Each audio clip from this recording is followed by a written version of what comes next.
Your mindset, specifically the way you think about problems in life, is keeping you poor, fat, and stupid, and will continue to do so for the rest of your life, unless, of course, you do something about it. Let me explain. Back in the 1960s, an American psychologist called Martin Seligman and his colleagues conducted a now famous research. It involved 3 groups of dogs. The first group were put in a cage and later released. This was the control group. The second group were also put in a cage, but while they were there, they would randomly receive small electric shocks. By pushing their noses on a nearby panel, the dogs were able to turn the shocks off. They quickly learned that their actions mattered and would successfully stop the shocks whenever they happened. The third group were put in a cage and received the same shocks as the second group, but for this group, the nearby panel didn't work. No matter what actions the dogs in this group took, nothing would stop the shocks. It was actually the second group's panel that controlled the shocks of the third group. But of course, the third group couldn't have known that, and to them it appeared that the shocks would start and stop randomly. So this group quickly learned that their actions didn't matter. Now, once the 3 groups of dogs went through that experience, it was time for the second part of the experiment. The researchers placed the 3 groups of dogs on a grid that was divided into 2 parts by a small barrier, just a few inches high. The area of the grid where the dogs were placed was electric, so they started receiving small shocks again. But all the dogs could escape the electricity simply by jumping over the small barrier to the other non-electric compartment. The first and the second group learned this within seconds and thus successfully escaped the shocks by jumping over. But the third group, the group that had previously learned that nothing they did would stop the shocks, took no action. Most of them just laid down and didn't bother trying to escape. They believed that nothing they did would help. Even with the escape route readily available, the dogs didn't take it. The researchers actually had to drag the dogs from the third group back and forth between the compartments. And this had to be done multiple times before the dogs finally understood that their actions worked and mattered. What we see here is an example of learned helplessness. The dogs' previous negative experience where they didn't have control led them to believe that they didn't have control over anything that happened to them. Similar experiments were later done on humans too, and learned helplessness was observed there as well. Perhaps you might have experienced this in your own life. Maybe you wanted to achieve something like finding a romantic partner, getting an athletic body, making more money, or receiving better grades. And you might have tried really hard, but you didn't manage to succeed. And because of the setbacks and failures you've experienced, you gave up on trying altogether. But the worst of all is that you ended up with a belief that you were simply not good enough. I'm just a bad student, I'm not good with money, I'm unlovable, I'm just not an athletic person. These are just some of the stories we might tell ourselves. However, if we're not careful, they can quickly become part of our identity. If you believe you're bad at math, then you're already expecting to get bad grades there. So you put in less effort to study, and then when you do get those bad grades, it reinforces your identity and your belief that you're bad at math. And you subconsciously begin to resist taking actions that don't align with what you believe your identity to be.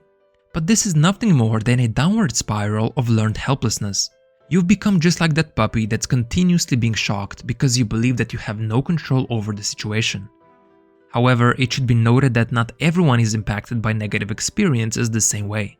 In both animal and human experiments, roughly 1 out of 3 subjects weren't affected by learned helplessness, which poses 2 questions. Why? And can it be replicated? Let's take a look at 2 individuals and see how they deal with setbacks.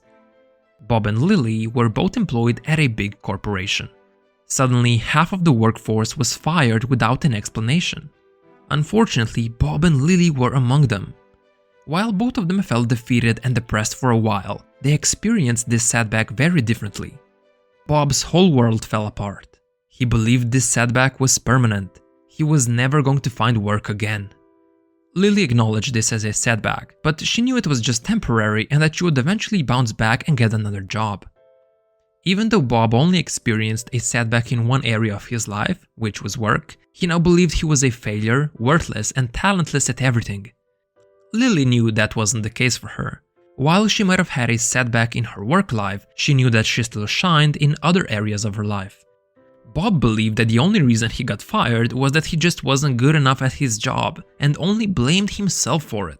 Other options didn't even cross his mind. Lily acknowledged that she might not have been the best at her job as she was relatively new, but she believed she was still good enough for her skills to be valuable and that the company just didn't need her services right now. You can see how Bob and Lily differentiated in their explanatory styles. Firstly, one believed that this failure was permanent, while the other believed it was temporary. Secondly, one believed that the failure was universal and that he's bad at everything, while the other believed it was specific to that area and that she's still good in other areas. Thirdly, one internalized the problem and blamed himself for his failure, while the other externalized it and attributed it to the current labor market conditions. Same event, different story.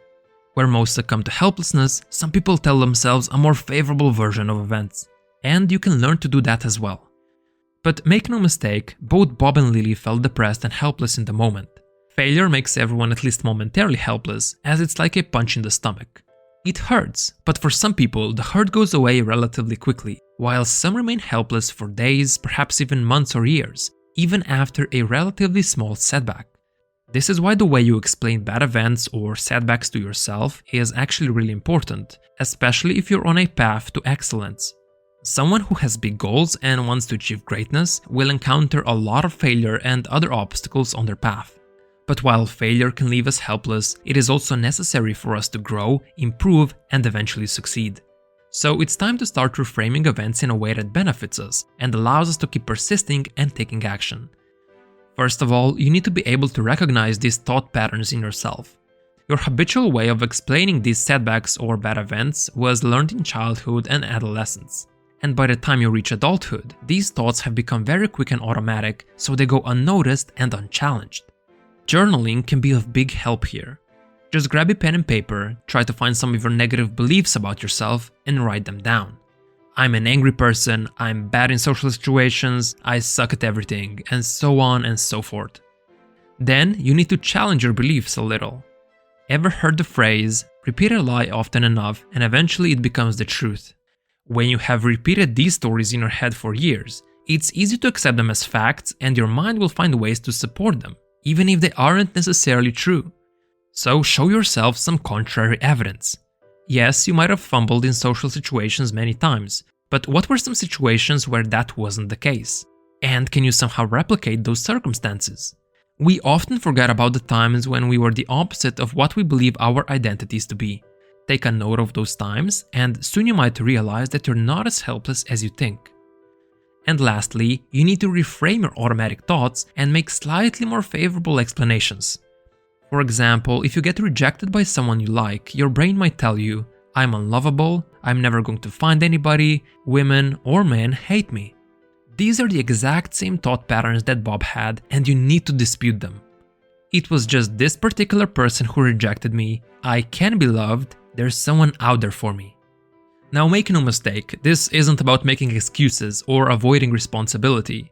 Rather, it's about creating a better story for yourself so you don't become helpless and you can actually move forward from your previous experiences instead of ruminating in self-defeat. And just telling yourself or believing that you have that control can have a huge positive impact on your overall life, and it has even been proven to work many times. When a class of African American and Latino students were failing and falling behind in school, a group of researchers decided to make a small intervention. They taught the students about fixed and growth mindsets. When someone has a fixed mindset, they believe that their traits are fixed and can't be changed. People with this mindset run away from challenges because if their traits are fixed, failure just confirms that they're no good. But someone who has a growth mindset believes that they can improve their basic qualities and skills through effort, hard work, and perseverance. They welcome challenges because they know that through them, they can make more progress. Additionally, those students were taught that the brain can form new neural pathways, plus that it can change and grow when learning new things. And sure enough, those students started improving and reversing the trend. A different group of students who acted as a control group continued to have regular classes where they weren't taught about the two mindsets. This group kept on falling behind. So, as you can see, simply believing that you can change and improve can make a huge difference in the way you approach life. At first, those students identified as bad students, and that's because they were. But they also believed that they couldn't do much about it, which was a problem. However, when the intervention was made and it was explained to them that they could become better if they put in the effort, they began to do just that. They started taking the necessary steps towards improvement, like paying attention in class, taking good notes, and learning how to study efficiently, all of which made them better students. And slowly but surely, they started to identify as good students, which reinforced their actions even more. It became a positive feedback loop. Our beliefs reinforce our behaviors, and our behaviors reinforce our beliefs. It's a two-way street. But you have to take that first step and actually take action that helps reinforce that positive belief and identity. Your actions don't have to be drastic, but rather something you can do consistently. It's better to take small steps and do it daily, rather than do something drastic once a month and neglect it every other day. Consistency is what reinforces your identity the most. Eventually, those small actions become bigger actions anyway. So, if you want to make lasting changes, start with something you know you can do every day to kickstart the loop. As we close out this video, I just want to say that your past experiences don't have to dictate your future. Yes, setbacks suck, but they aren't permanent and they don't have to keep you helpless forever. You have the power to change, grow, and improve. You just have to realize that your mindset and actions can make a huge difference, and a better life might be only one barrier away. Don't think you can't do it, because you know you can. Thanks for watching till the end. If you enjoyed this video, make sure to hit that like button as it helps the channel a lot. Anyways, I hope you learned something new today and I made you better than yesterday.